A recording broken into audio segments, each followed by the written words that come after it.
Full वर्गे मासूम बच्चे हर इंसान नूं प्यारे लगते ने, फिर भी सानू अपने आसे पासे ये मासूम फरिश्ते मेहनत मुशक्कत करते दिसते ने।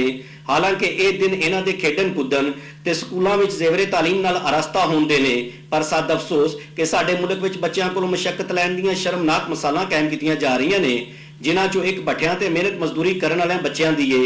भट्ठियां ते जिंदगी गुजारन वाले मासूम बच्चे सुबह सवेरे अपने मापियां नाल इट्टां बनाउण दे प्रोसैस विच मसरूफ हो जांदे ने।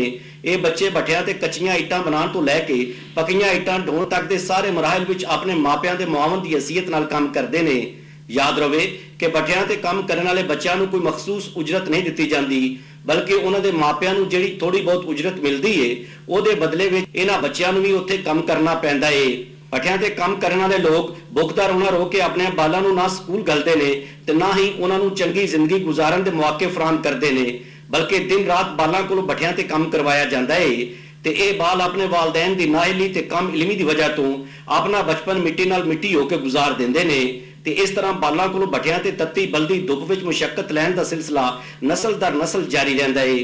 पर इत्थे सोचण वाली गल इह वे कि आखिर इह शर्मनाक सिलसिला कद तक जारी रहेगा।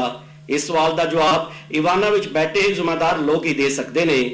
बच्चों को भट्ठियां ते मुशक्कत लैण दे सिलसिले नूं रोकण वास्ते हकूमती सतह ते कानून साजी दे नाल नाल अमली इकदामात चुकण दी जरूरत है। कैमरामैन साकिब इकबाल सनी नाल सफदर इकबाल वड़ैच, अपना न्यूज़ मंडी बहाउल दी।